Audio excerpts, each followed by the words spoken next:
সুপ্রিয় শিক্ষার্থীবৃন্দ, সম্মানিত অভিভাবক ও শ্রদ্ধা শিক্ষকবৃন্দ, আসসালামু আলাইকুম। আজকে এই দেশের এই ক্রান্তিকালে দোলানপুর বালিকা উচ্চ বিদ্যালয় তথা সারা বাংলাদেশের শিক্ষকগণ অনলাইনে ক্লাস করে যাচ্ছে। আমরা তার অংশীদারিত্ব হওয়ার চেষ্টা করছি। আজকে ক্লাসে আমি সবাইকে স্বাগত জানাচ্ছি। আমি প্রথমে আমার পরিচয় দিব। আমি মোহাম্মদ রাহাতুজ্জামান পাটোয়ারি, সহকারী শিক্ষক, দোলানপুর বালিকা উচ্চ বিদ্যালয়, চাঁদিনা, কুমিল্লা। আজকে আমি নবম ও দশম শ্রেণীর ফিনান্স ও ব্যাংকিং অধ্যায়ের বিষয়ে ত্রয়োদশ অধ্যায়ের কেন্দ্রীয় ব্যাংকের কার্যাবলী নিয়ে আজকে ক্লাসে আলোচনা করব। তো শিক্ষার্থী বন্ধুগণ, তোমরা আমার সাথে সময় থাকো, মনোযোগ সহকারে আজকে ক্লাসটি উপভোগ করো এবং প্রয়োজনীয় তথ্যগুলো খাতায় নোট ডাউন করো, আমি সেটা আশা করছি। তো শিক্ষার্থীরা, চলো আমরা কয়েকটি ছবি দেখি। কেউ কি বলতে পারবে এই ছবিগুলো কিসের? আমরা এখানে দেখতে পাচ্ছি যে অনেকগুলো ছবি, মোটামুটি 6টি ছবি আছে। এই ছবিগুলো হচ্ছে বিভিন্ন দেশের প্রধান ব্যাংক, যেটাকে বলা হয় সেন্ট্রাল ব্যাংক, তার মানে কেন্দ্রীয় ব্যাংকের ছবি। আজকে আমরা আমাদের বাংলাদেশের যে কেন্দ্রীয় ব্যাংক আছে তার নাম কি? কেউ কি বলতে পারো? সেই ব্যাংকের নাম হচ্ছে বাংলাদেশ ব্যাংক। বাংলাদেশ ব্যাংক হিসেবে বাংলাদেশ ব্যাংকের কেন্দ্রীয় ব্যাংকের কার্যাবলী আমরা আজকে আলোচনা করব। আমরা আজকে এই কেন্দ্রীয় ব্যাংকের কার্যাবলী থেকে আমরা যা অর্জন করতে পারবো, সেখান পর কেন্দ্রীয় ব্যাংকের সাধারণ কার্যাবলী আমরা ব্যাখ্যা করতে পারবো। সরকারি ব্যাংক হিসেবে কেন্দ্রীয় ব্যাংকের সম্পাদ্য কার্যাবলী আমরা বর্ণনা করতে পারবো।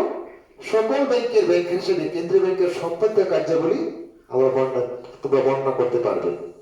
তো শিক্ষার্থীরা, তাহলে চলো আমরা কেন্দ্রীয় ব্যাংকের সাধারণ কার্যাবলী কি আছে আমরা সেগুলো দেখে নিয়ে আমরা পরবর্তী সামনের দিকে একটু আগাই। দেখো, আমরা এখানে প্রথমে দেখেছিলাম যে বিভিন্ন দেশের কেন্দ্রীয় ব্যাংক, যেমন ইন্ডিয়া মানে ভারতের কেন্দ্রীয় ব্যাংকের নাম হচ্ছে state central bank of India, অর্থাৎ ভারতীয় কেন্দ্রীয় ব্যাংক। এবং এখানে আরেকটা দেশের কেন্দ্রীয় ব্যাংক হচ্ছে সুইস ব্যাংক, যেটাকে বলা হয়, ওই দেশের সুইজারল্যান্ডের কেন্দ্রীয় ব্যাংক।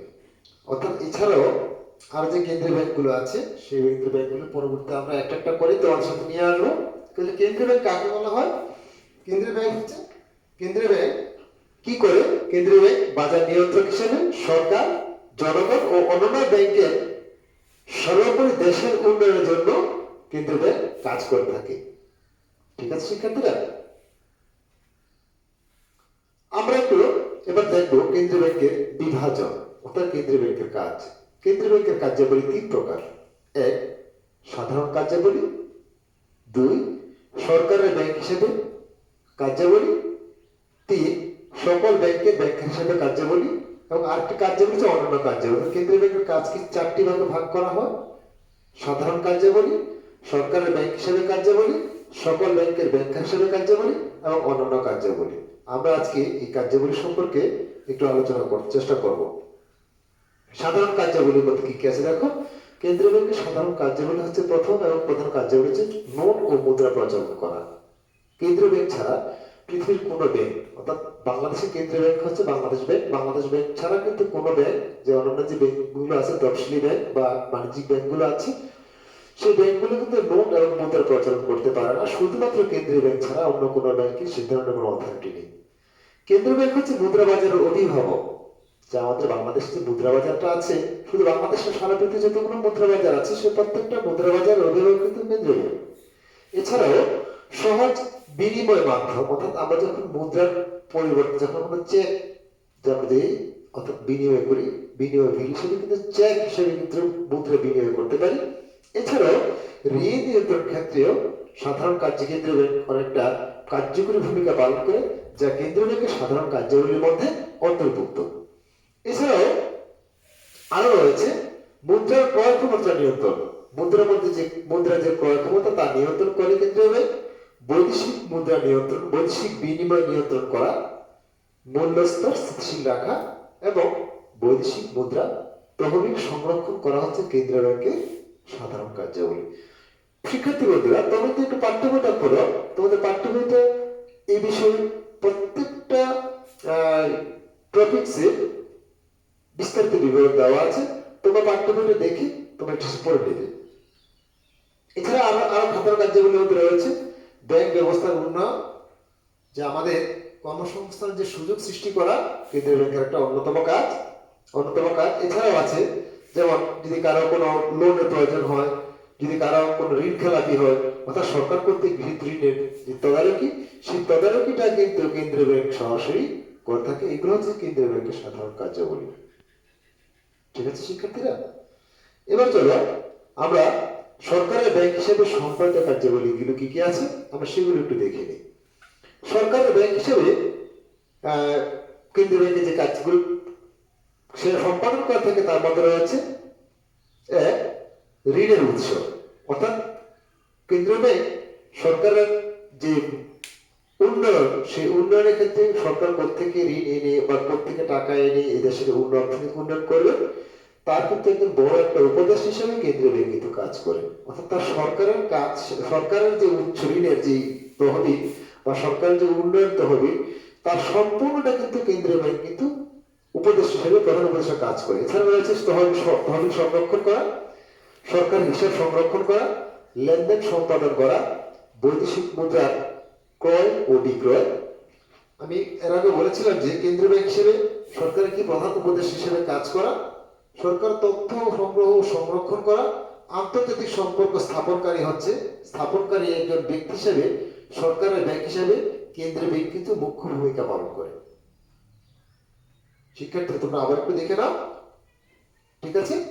আচ্ছা, এছাড়াও সরকারের ব্যাংক হিসেবে সম্পাদিত কার্যাবলীর মধ্যে আরো কি কাজ করা হয়, যেমন ঋণের উৎস, আমরা যেটাকে বলেছিলাম যে কোথেকে ঋণ আনবে, তহবিল সংরক্ষণ করা, হিসাব সংরক্ষণ করা, লেনদেন সম্পাদন করা। কার লেনদেন? গ্রাহকের। আমার যে আমানতগুলো রাখা হয় সেই আমানতের বিপরীতে আসলে ব্যাংকগুলো কি কাজ করছে সম্পূর্ণ কিন্তু নিয়ন্ত্রণ ভাগটা কিন্তু কেন্দ্রীয় ব্যাংক কিন্তু করে থাকে।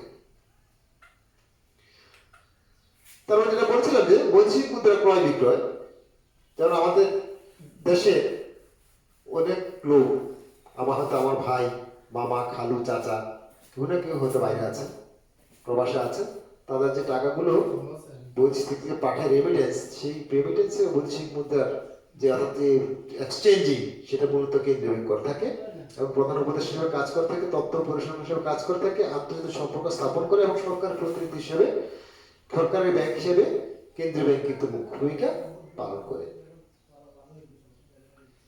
এছাড়াও সকল ব্যাংকের ব্যাংক হিসেবে কেন্দ্রীয় ব্যাংক যে সকল কার্যক্রমগুলো তৈরি করে সেটা হচ্ছে তালিকাভুক্ত অনুমতি ও তালিকাভুক্তকরণ, কার্যরত ব্যাংকের নতুন শাখা খোলার ক্ষেত্রে কেন্দ্রীয় ব্যাংক সেটার অনুমোদন দিয়ে থাকে, নিকাশ হিসেবে কাজ করে, ঋণের শেষ আশ্রয়স্থল হিসেবে কাজ করে, বাণিজ্যিক ব্যাংকের ঋণের কার্যাবলী নিয়ন্ত্রণ করা হয়, হিসাবপত্র পরীক্ষা করা হয়, উপদেষ্টা ও পরামর্শদাতা হিসেবে কেন্দ্রীয় ব্যাংক কাজ করে, বাধ্যতামূলক তহবিল সংরক্ষণ করার যে প্রক্রিয়া, সেই প্রক্রিয়া কিন্তু কেন্দ্রীয় ব্যাংক যথাযথভাবে অন্যান্য ব্যাংকের প্রতিনিধি হিসেবে কাজ করে, অন্যান্য ব্যাংকের প্রতি কাজ করে, ঋণ আদায়, বৈদেশিক বাণিজ্যের উন্নয়ন, এইসব কাজগুলো কিন্তু সকল ব্যাংকের ব্যাংকার হিসাবে সম্পাদিত কার্যাবলী। অর্থাৎ বাংলাদেশের যতগুলো ব্যাংক আছে সবগুলো ব্যাংকের কিন্তু প্রধান অভিভাবক আমরা এর আগে জেনেছি যে কেন্দ্রীয় ব্যাংক। এই কেন্দ্রীয় ব্যাংক কিন্তু সকল ব্যাংকের ব্যাংকার হিসাবে সেগুলো কাজ করে থাকে। আমরা দেখি সেগুলোকে যদি আমরা একটু ডেফিনেশন করি, তোমাদের বইয়ে কিন্তু এই বিস্তারিত দেওয়া আছে, তুমি দেখো অনুমোদিত তালিকাভুক্ত সব বাংলাদেশের যতগুলো ব্যাংক আছে, যতগুলো ব্যাংক নতুন কোনো ব্যাংক বা ব্যাংকের কোনো শাখা স্থাপন করতে হয় তাহলে কিন্তু কেন্দ্রীয় ব্যাংক থেকে কিন্তু সেই অনুমতি নিয়ে কিন্তু ব্যাংকের শাখা স্থাপন করা হয়, নাহলে কিন্তু কেন্দ্রীয় ব্যাংক সেই বা ওই ব্যাংক কোনো শাখা স্থাপন করতে বা নতুন কোনো শাখা খোলার কোনো সিদ্ধান্ত নিতে পারে না।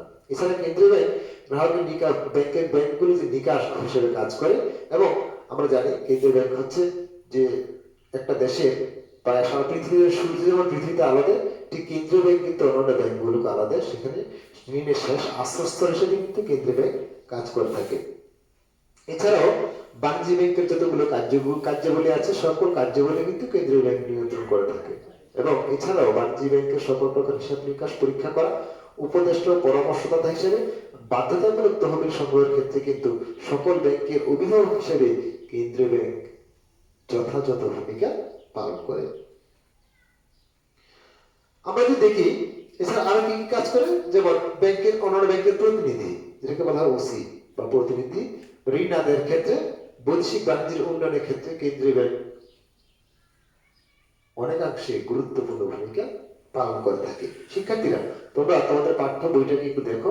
তোমাদের বই দেখে যদি তোমরা একটু এটার সাথে একটু পাঠ্যের সাথে একটু মিলিয়ে নাও, তাহলে দেখবে তোমাদের এটার ক্ষেত্রে আরো বিষয়টা কনসেপ্ট আরো বেশি ক্লিয়ার হয়ে যাবে।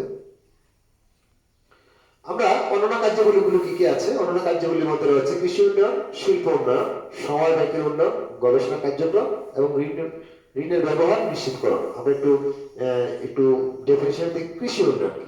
আমার দেশে কৃষি আমার দেশের যে বর্তমান যে বাংলাদেশের যে অর্থনৈতিক প্রধান চালিকাটা হচ্ছে কৃষি। যে কৃষি উন্নয়নের ক্ষেত্রে কেন্দ্রীয় ব্যাংক কিন্তু যথাযথ গুরুত্বপূর্ণ ভূমিকা পালন করে, কারণ প্রণোদনাদার, ভর্তুকিদার, নতুন নতুন যন্ত্রপাতি ক্রয় করা থেকে শুরু করে কৃষি উন্নয়ন কর্পোরেশনকে যাবতীয়ভাবে যত ধরনের উপদেষ্টা পরামর্শ হিসেবে কিন্তু কেন্দ্রীয় ব্যাংক কাজ করে। এছাড়াও বাংলাদেশে যতগুলো সমবায় উন্নয়ন ব্যাংক আছে, সেই সমবায় ব্যাংক উন্নয়ন ব্যাংকগুলো কিন্তু কৃষির উপর নির্ভর করে, কৃষকদের উপর কিন্তু সমবায়টা নির্ভর করে। তাদেরকে যত পরামর্শ এবং যতটুকু উপদেশ দেওয়া প্রয়োজন, কেন্দ্রীয় ব্যাংক কিন্তু সেই ধরনের উপদেশ দিয়ে থাকে। এছাড়াও ঋণের যথাযথ ব্যবহার নিশ্চিত করে। অর্থাৎ কি ঋণ? কৃষি ঋণ। আমরা জানি বাংলাদেশে একমাত্র কৃষি ব্যাংক হচ্ছে কৃষকদের একটা প্রধান ব্যাংক। এছাড়া এই ব্যাংক কি করে? কৃষকদের বিভিন্ন প্রকার ঋণ দিয়ে তাদের বিভিন্ন প্রকার সহযোগিতা করে, কিন্তু আজকে কৃষি উন্নয়নকে ত্বরান্বিত করে যাচ্ছে। সেক্ষেত্রে কেন্দ্রীয় ব্যাংক কিন্তু একটা গুরুত্বপূর্ণ ভূমিকা পালন করে। অন্যান্য কার্যক্রমের মধ্যে রয়েছে আরো, যেমন আমাদের শিল্প উন্নয়নের ক্ষেত্রে আমাদের যতগুলো শিল্প উন্নয়ন আছে, যে শিল্প আছে, যেমন এখানে আমরা বড় ধরনের শিল্প, মাঝারি শিল্প, ছোট শিল্প, প্রত্যেকটি শিল্পের ক্ষেত্রে কিন্তু কেন্দ্রীয় ব্যাংক ঋণ দিয়ে, অর্থাৎ সাধারণ মানুষ থেকে ঋণ দিয়ে আকৃষ্ট করে কিন্তু তাদেরকে দেশের উৎপাদনমুখী শিল্পে কিন্তু তারা একটা প্রসার লাভ করার প্রচার লাভ করে। এছাড়াও আমরা দেখতে পাচ্ছি যে গবেষণা কার্যক্রমের ক্ষেত্রে, যেমন একটা দেশে একটা বাজার গবেষণা যখন করতেছে, আমরা জানি যে যখন একটা বাজারকে গবেষণা করতে, নতুন পণ্যের চাহিদা আনার পরে যখন নতুন পণ্যটাকে বাজারজাতকরণের পূর্বে কিন্তু বাজার গবেষণার প্রয়োজন হয়। সেক্ষেত্রে কেন্দ্রীয় ব্যাংক কিন্তু কি করে? গবেষণা কার্যক্রমের মাধ্যমে কিন্তু দেশের যে অর্থনৈতিক অবস্থা, সেই অর্থনৈতিক অবস্থা কিভাবে উন্নয়ন করা যায় সেই নিয়েও কেন্দ্রীয় ব্যাংক কিন্তু সবসময় চিন্তা করে থাকে। শিক্ষার্থীরা, আমরা তোমাদেরকে একটু কাজ দিব, যেটা হচ্ছে কেন্দ্রীয় ব্যাংকের ঋণ নিয়ন্ত্রণের উপায় সমূহ কি কি আছে। তোমরা একটু পাঠ্য বই দেখে এই বিষয়টা একটু সুন্দর করে খাতে লিখে নিয়ে আসবে। যখন স্কুলে ক্লাস শুরু হবে তখন আমাদেরকে এই কাজগুলো তোমরা দেখাবে প্রত্যেকেই। ঠিক আছে শিক্ষার্থীরা? এবার আমি আরেকটা কাজ দিব, সেটা হচ্ছে, যদি এটা মাল্টিমিডিয়া কন্টেন্ট ক্লাস, আমরা চেষ্টা করব যখন ক্লাসে আসবে তখন তোমাদেরকে সেটা আবারও হয়তো দেওয়া হবে। তারপর তোমরা প্রশ্ন লিখে নাও কেন্দ্রীয় ব্যাংকের সাধারণ কার্যাবলীগুলো কি কি, তোমরা সেটা উল্লেখ করো, সেটা তোমরা কি করো খাতায় লিখে নেবে, কেন্দ্রীয় ব্যাংকের সাধারণ কার্যাবলী কি কি। এছাড়াও কেন্দ্রীয় ব্যাংকের সরকারি ব্যাংক হিসেবে যে সমস্ত কার্যাবলী সম্পাদন করে থাকে, তা কি কি কার্যাবলী সম্পাদন করে তা তোমরা খাতায় নোট ডাউন করে নেবে। এই 3টি কাজ তোমরা যদি করো, তোমাদের সামনে যে পরীক্ষা হবে সেই পরীক্ষার ক্ষেত্রে তোমাদের অনেকাংশে তোমার প্রশ্ন উত্তর দিতে সহজ হয়ে যাবে। এখন আমরা মূল্যায়নে চলে যাই। কেন্দ্রীয় ব্যাংকের কার্যাবলীকে কয় ভাগে ভাগ করা যায়? কেউ কি বলতে পারবে? কেন্দ্রীয় ব্যাংকের কার্যাবলী সাধারণত 4টি ভাগে ভাগ করা যায়। কেন্দ্রীয় ব্যাংক কিভাবে ঋণ নিয়ন্ত্রণ করে? নিশ্চয়ই মনে আছে? ধন্যবাদ। কেন্দ্রীয় ব্যাংক কিভাবে কর্মসংস্থান সৃষ্টি করে? কেন্দ্রীয় ব্যাংক কিভাবে আন্তর্জাতিক সম্পর্ক স্থাপনকারী ব্যাংক হিসেবে কাজ করে? কেন্দ্রীয় ব্যাংকের কোন ব্যাংক সমূহের কেন ব্যাংক সমূহের ব্যাংকার বলা হয়? এই কাজ আমরা যখন এই প্রশ্ন, যখন আমরা পাঠ্য বইটা দেখি, এই কন্টেন্টটাকে আমরা ক্লাসটাকে একটু দেখি, একটু উৎসাহিত হয়ে একটু মূল্যায়ন করতে যাব, তখন কিন্তু আমরা এই মূল্যায়নে যে প্রত্যেকটা প্রশ্ন আছে সেই প্রশ্নগুলো কিন্তু আমরা উত্তর পেয়ে যাব। ঠিক আছে শিক্ষার্থীরা? তো শিক্ষার্থীরা, তোমরা একটা প্রশ্ন লিখে নাও, বাড়ির কাজ। আমি তোমাদের বাড়ির কাজটা জন্য যেটা দিব, যে কেন্দ্রীয় ব্যাংক কিভাবে কর্মসংস্থান সৃষ্টি করে ব্যাখ্যা করো। আমরা জানি যে এখনকার যে সময়ে যে উচ্চতর চিন্তন দক্ষতার একটা প্রশ্ন, অর্থাৎ এখানে সৃজনশীল প্রশ্ন লেখার ক্ষেত্রে কিন্তু একটু প্রশ্নের ধারণটা একটু পরিবর্তিত বা পরিবর্তিত হয়ে থাকে। সেই ক্ষেত্রে এই প্রশ্নটা এইভাবে তো আমি তোমাদের জন্য উপস্থাপন করার চেষ্টা করছি, যে কেন্দ্রীয় ব্যাংক কিভাবে কর্মসংস্থানের সৃষ্টি করে তোমরা সেটা ব্যাখ্যা করো। হয়তো দেখা যায় কিন্তু এই পাঠ্য বইটা যদি একটু পড়ো এবং ক্লাস একটু ভালো করে মনোযোগ সহকারে দেখো, তাহলে তোমরা কিন্তু এই প্রশ্ন উত্তরটা সুন্দরভাবে তোমরা লিখতে পারবে এবং উপস্থাপন করতে পারবে। তো তোমরা সবাই বাড়িতে ঠিকমতো পড়াশোনা করবে, তোমরা সবাই ভালো থাকবে, নিরাপদে সুস্থ এবং থাকবে সেই প্রত্যাশা ব্যক্ত করছি। এবং আজকে ক্লাসে সবাইকে ধন্যবাদ দিচ্ছি। সবাই ভালো থাকো, সুন্দর থাকো। খুদা হাফেজ। আসসালামু আলাইকুম।